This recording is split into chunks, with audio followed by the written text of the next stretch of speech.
Eric Bakker, the Naturopath from NZ. Thanks for coming back. Let's talk about the 4 types of yeast recovery or recovery from yeast infection. You'll find this in my book, all right, Candida Crusher. So this is sort of information I really wanted to put out there to people.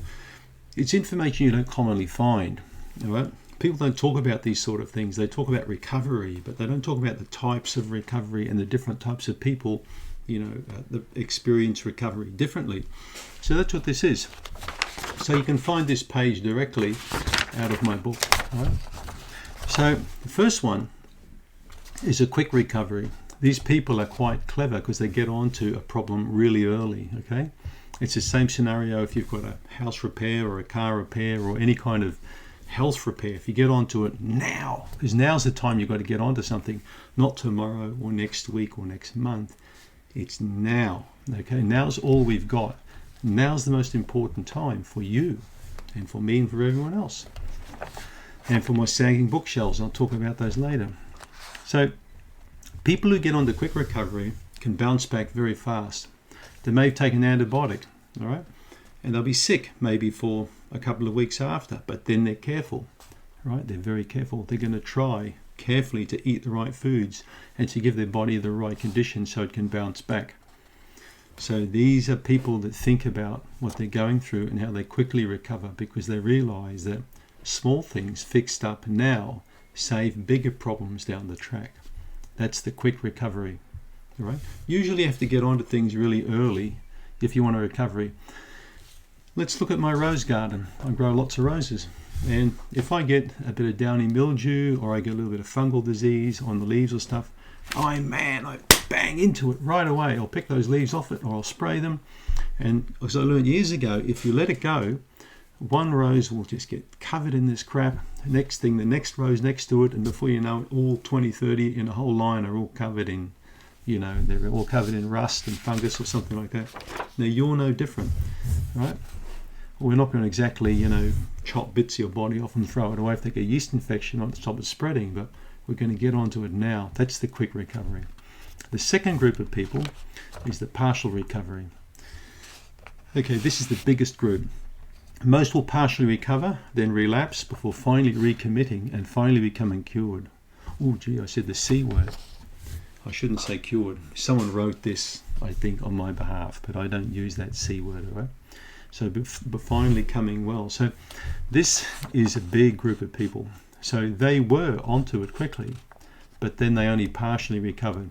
They went back and they did stuff that kept them going, okay? They always had this background noise of yeast infection until they got sick of it and they really got onto it and they recommitted and they finally said, that's it, I've had enough. And they recovered, all right? So partial recovery, we could be looking, people that bounce back with a yeast problem for several months, 6 months or 1 year before finally committing. The first group, 4 months, they've nailed it. Usually 6 months in my opinion, but a full year to get completely better, all right? But that's if you've been more chronically unwell. So we've got the quick recovery, we've got the partial recovery, and then we've got the third category, the almost recovered. Some people almost recover only to find themselves relapsing several months after treatment. There are still several lifestyle and dietary considerations and lessons that need to be learned. Or perhaps we're dealing with a more covert or hidden cause. There could be an infection going on. The person could have an addiction or doing things they're not telling you that's contributing to the cause.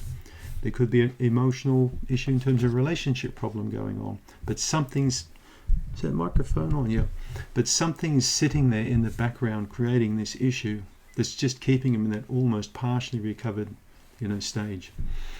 So the relapsing part's not good because these people really get knocked bad emotionally because they get better. They're almost recovered. They get sick again, all right? That could be you. Think about the hidden cause. Is it a drug they're taking? Is it alcohol? Is it a relationship? Something could be there. Could be your boat anchor that needs getting rid of, okay? And here's the fourth category. Some people never get well, right? And that's not really the majority. I'll just read out what I wrote in the book. These are the people just after a pill or a quick fix. Some will ignore and others may not want to address these hidden causes. those who are not willing to fully commit will either get partially well or not well at all. And I've seen many of these over the years, all right? You know the old saying, you can lead the horse to that, okay, pond of Coca-Cola, but they can't drink it. But they've got to drink it themselves, all right? So I'll keep on reading. After several years, I worked out that 4 months on average, about 16 weeks, is about the right time for a Candida patient to recover. A mild case. We're not talking severe case, okay? We're talking mild. This is group 1, okay? People who are quickly recovered. They get onto it really quick. 6 months is more realistic, but a year, all right?